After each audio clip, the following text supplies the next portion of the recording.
You are listening to the Built to Grow podcast.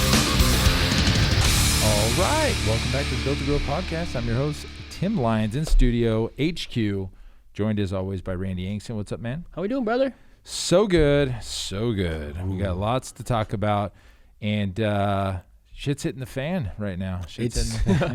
Anybody in the digital world is definitely feeling some interesting things, that's for sure. No real announcements today. I don't think we've got nothing on the docket right away. Fresh. We've got a new coaching program we're in the works on for anybody that's out there looking to switch to semi-private. We've got our whole, we're just wrapping that up here in the next probably couple weeks, and that'll be ready for coaching. But you know, the real reason we put that together, we decided to put that together, is because for anybody that doesn't know, maybe this is your first time hearing about this, we run an 8-week coaching program here. This is for gym owners that want to win, and for every gym, it's a little different. Some gym owners are trying to systematize their business so they can remove themselves from the process. Some are trying to stabilize. Some are, like we always say, you know, sitting at a -5, -7, and we got to get them back to 0. And everybody in between. But the theme of most of our coaching calls are, hey, I don't know how to run a semi-private training model in my business. I've been running large group training, boot camp style for so many years, or I've been doing this one-on-one, or I've got semi-private, but it just isn't where it needs to be. And that's, you know, been the reason why we've decided to kind of do this. This is what we do the best. I mean, just so you know, Pulse Fitness, we've been running the semi-private training model since 2010, 11 years now, and we switched that over and we never looked back. We had toyed with some one-on-one early on, and we had some, you know, different model. We switched to semi-private, and, you know, there's been many iterations of how the programming's done. Do we do 3 clients, 4 clients, 5 clients, 6 clients, and in between? And we've learned a lot of lessons along the way, how to do that. And that's what most gym owners are coming to us for, is to change that model over. And we've done it so many times. This is what we're the best at. And so we're doubling down on this, switching to semi-private. We'll fill you in some more, but it's going to be more of a section of coaching. It's not the whole coaching program. It's going to be a bigger module that's in our coaching program now. Yeah, I mean, like you said, that's the one thread that most of the clients that we work with, you know, need or this to solidify. Yeah, and it makes the most sense for us to continue to help. Yeah, and just, you know, so you're aware, if we've got, you know, a little bit of team training left in semi-private, it's always been 80% or more of our revenues come from semi-private. So it's not like, you know, this little add-on we had. It's that is the core of our business here. And so we love what we do. Our clients love it. And it just works on all levels, financial levels, leverage levels of time, coaching level. I mean, it's so good. So anyways, stay tuned for that. If you want more information, we can coach you on that now. Yeah, absolutely. That's something we're doing now, right? Like tonight I've got a coaching call. Yeah, we both do. A coaching call with Brandon. He's in the same process. So anywho, I guess that's our announcement. We'll just keep talking about that. Sure. pfmarketingsolutions.com/call. Jump on a call with me. I'll get you all the information on our coaching program, and we'll dive into your business. We'll see where it is today, what we can do to firm things up or take it to the next level. That's really what it's about. Boom. So.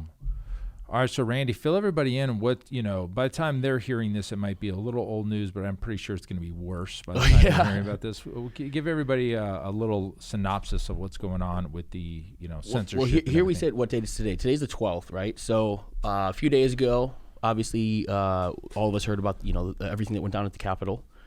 But since then, the social media, you know, these giant tech companies are flexing their muscle. And they're shutting down, obviously, the president. He's taken a hit from every social media platform.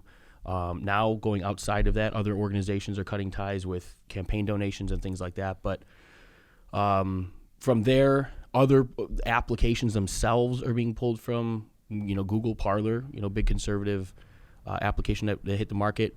Those platforms are flexing their muscle and completely removed them from operation. Not only Google, Apple, and Amazon, which is what the servers were. The servers themselves. So it's gone. It's done for now, at least. Right now, everybody. But it's interesting, right? Because we play in this digital marketing realm. Tim and I have been saying this for years, guys. The importance of owning your traffic.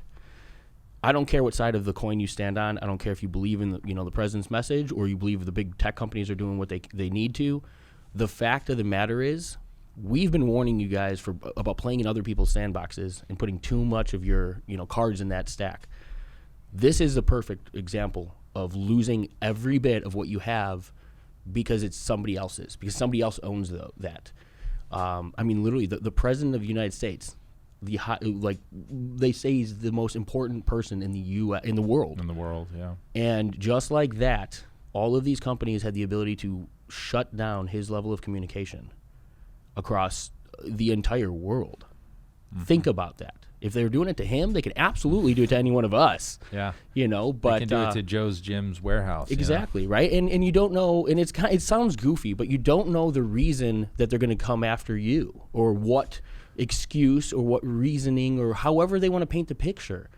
It's their platform to play with. And we see people's pages on Instagram get shut down all of the time. Yeah, and closer to home, you've had your ad account shut down. Oh yeah, a lot of times for no warning, no reason. Mm-hmm. And some of it, right? Some of it's algorithms, right? Oh, it's a computer that did it. When you have somebody look at a review, oh no, you're within the guidelines. Well, you have to go do that work, right? That's almost like the guilty until proven innocent situation, right? The tech platform already hit you. Now you've got to come back and battle back just to be at the status quo, just to have representation again. Right. And so we talk about this all of the time. Guys, if you go back to some of our earliest podcasts, I'd say within the first 12 with the bookish. Yeah, so the first 25. Within there, we started talking about owning your traffic and the importance of not putting all of your eggs in one basket, about looking at other traffic sources other than Facebook. Poles in the water. There's been a consistent thread the whole time. And this is the reason. Imagine if you had all of your eggs in that basket and that was the only source of leads you had. And then all of a sudden your pages were shut down. And you had no more. Potentially out of business. Absolutely. How fast can you adapt? How fast can you overcome that? Rather than being in a position with your back completely, in the back in the corner against the wall. You're good with the analogies today. You know what? I had breakfast. Cards in the stack. I had breakfast. I feel good today. Back against the wall, eggs in the basket. It's funny. I didn't even think poles about in the water. Poles in the water. Yeah, it's all good. But you're making a great point, and this is something that we've harped on, and hopefully you've taken our advice. And that is to own your traffic through a CRM. Again, Now let's be honest. If we're talking about, hey, tech companies can shut you down, your CRM could shut you down. Sure. But you still can export the list, and you have, you can manually email people if you had to, or call them. But you got the contacts; they're in your database. You can run campaigns and marketing to them at any given time. Something that we build out in our Keep systems for gym owners is exactly this: marketing to your list. Yes. You've heard about it's in the list. It's funny; it goes in waves, right? So you hear about growing your list, and then you hear about only having, it's not the size of the list, it's the quality of the people on the list, and then it's the relationships, and it's not the marketing to the list, but it's the storytelling and the journey. It pendulum swings back and forth.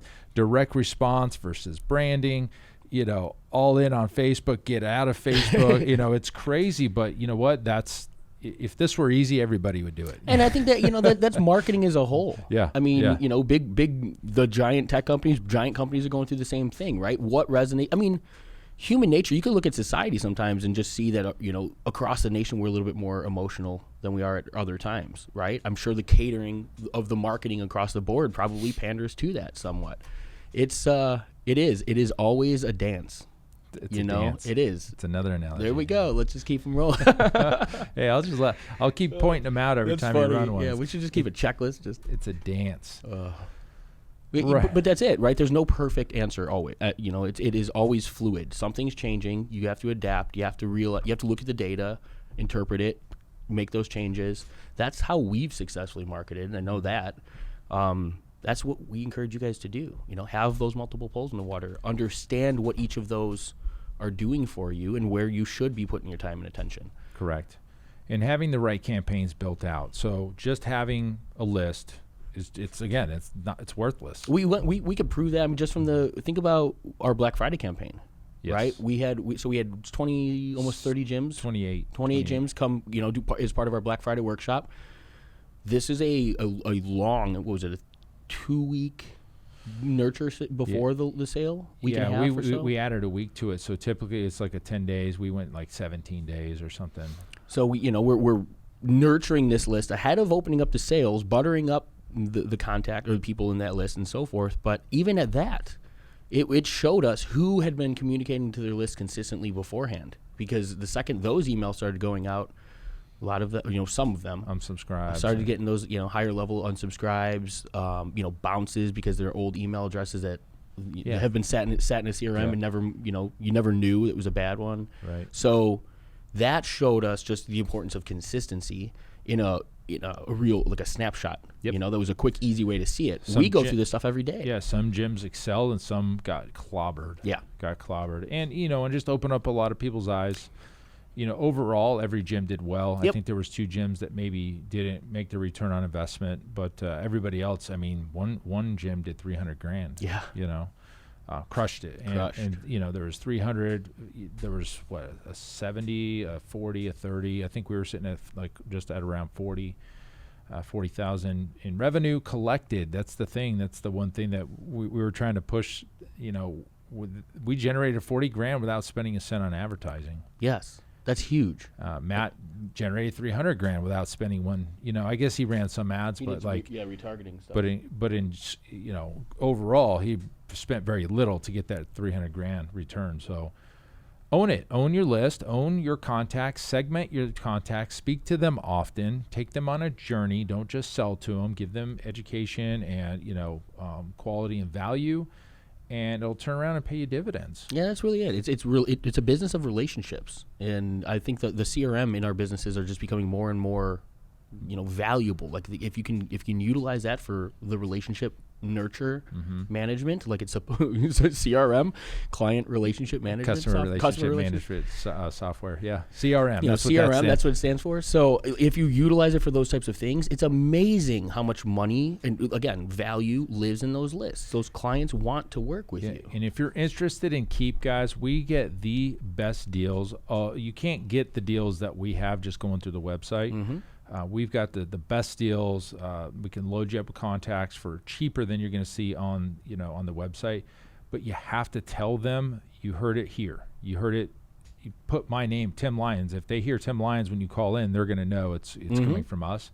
But too many times we've had, I got Keep thanks to your podcast. But I was like, I didn't see your name come through. Oh, yeah, I just called them, yeah. Like, what are you paying? Oh, you're paying almost twice as much as what you should be paying. Yeah. And they can't do anything about it after the fact. Yep.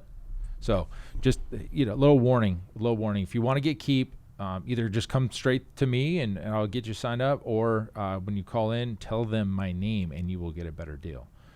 Make sure of it. Yeah. Dude, there's no, it's pure win on your side, guys. Yeah. Pure win. Nothing to lose. Yeah.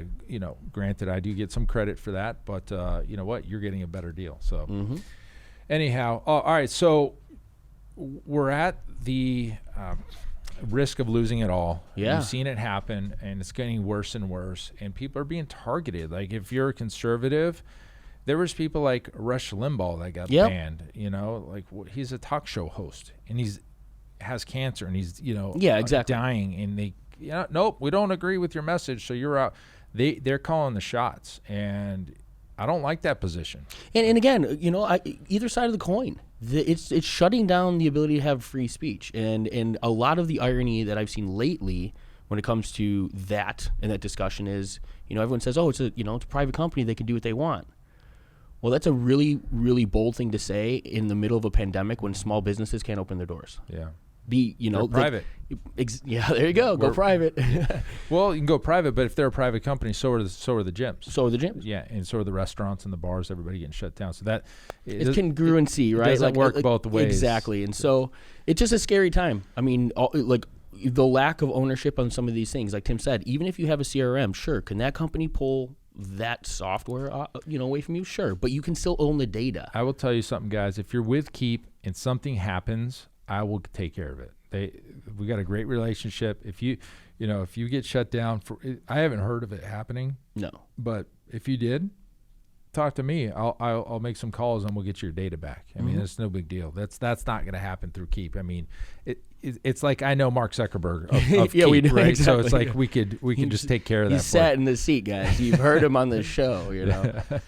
So, anyways, guys, lesson to be learned: own your data, own your contact list, own your traffic, and with that, you have more power. Okay, Mitigate risk. Yep, negate risk. So that's the lesson for today. Until next episode, keep changing lives. We'll talk to you soon. Bye.